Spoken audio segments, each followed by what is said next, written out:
ഐശ്വര്യ ചേച്ചി പറഞ്ഞിരുന്നു പഴയതുപോലെ എന്നെ ചേച്ചിയെന്നും അർജുൻ സാറിനെ അർജുനേട്ടാന്നും വിളിച്ചാ മതിയെന്ന്.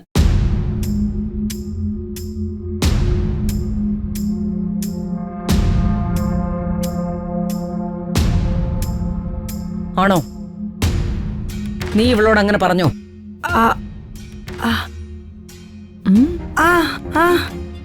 പറഞ്ഞിരുന്നു.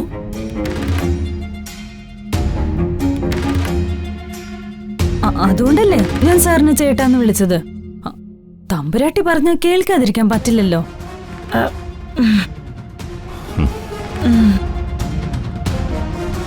ആര് പറഞ്ഞാലും നീ എന്നെ അങ്ങനെ വിളിക്കണ്ട.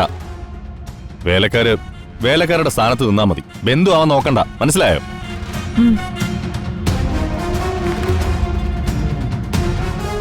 സംഭവിച്ചു പോയ തെറ്റുകൾക്ക് ഐശ്വര്യ ചേച്ചി സോറി പറഞ്ഞല്ലോ മാഡം. ഞങ്ങൾ രണ്ടാളും ഇനി ആ തെറ്റ് ആവർത്തിക്കില്ല, അല്ല ഐശ്വര്യ മാഡം? ഇനി ഈ തെറ്റ് ആവർത്തിച്ചാൽ രണ്ടാളും ഈ വീട്ടിലുണ്ടാവില്ല. ചവിട്ടി പുറത്താക്കും ഞാൻ, മനസ്സിലായോ?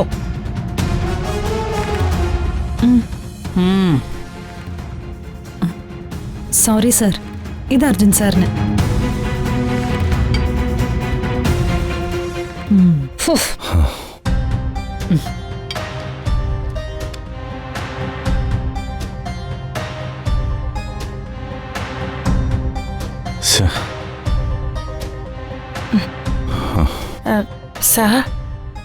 നിനക്കിപ്പോ സമാധാനമായല്ലോ. കഷ്ടം.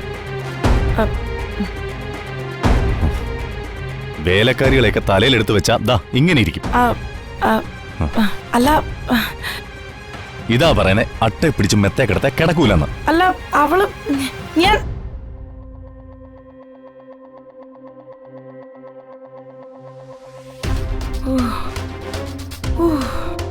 ഈശ്വരാ.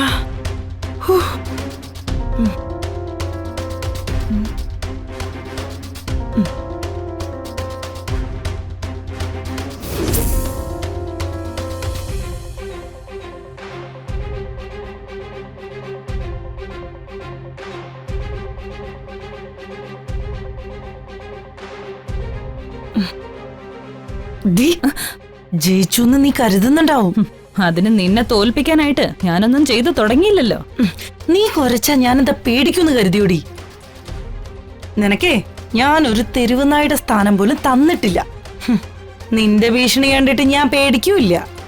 എന്റെ അമ്മയെ മറ്റാരെങ്കിലും അപമാനിച്ചാ ചിലപ്പോ ഞാൻ സഹിച്ചെന്ന് വരും. പക്ഷെ നീ എന്റെ അമ്മയെ അപമാനിച്ചാ ഞാൻ സഹിക്കില്ല. ദേ, ഒരു കാര്യത്തിന് ഞാൻ ഇറങ്ങിന്ന് വെച്ചാൽ ഞാനത് ചെയ്തിരിക്കും. അവിടെ അമ്മയെന്നോ അച്ഛനെന്നോ കൂടെ പിറപ്പെന്നോ ഒന്നും ഈ ഐശ്വര്യം നോക്കില്ല. എന്ത് ചെയ്യാനും ഉരുമ്പിട്ട് ഇറങ്ങിയവളായതുകൊണ്ടാണല്ലോ ഉരുമ്പിട്ടവളെന്ന് രമാദേവി കരുതിയിരിക്കുന്നെ.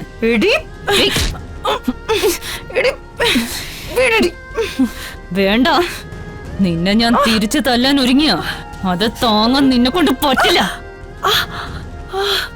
കാരണം നഷ്ടപ്പെടാൻ ഒന്നുമില്ലാത്തവളാ ഞാൻ. നിനക്കാണെങ്കിൽ നഷ്ടപ്പെടാൻ ഏറെയുണ്ട്.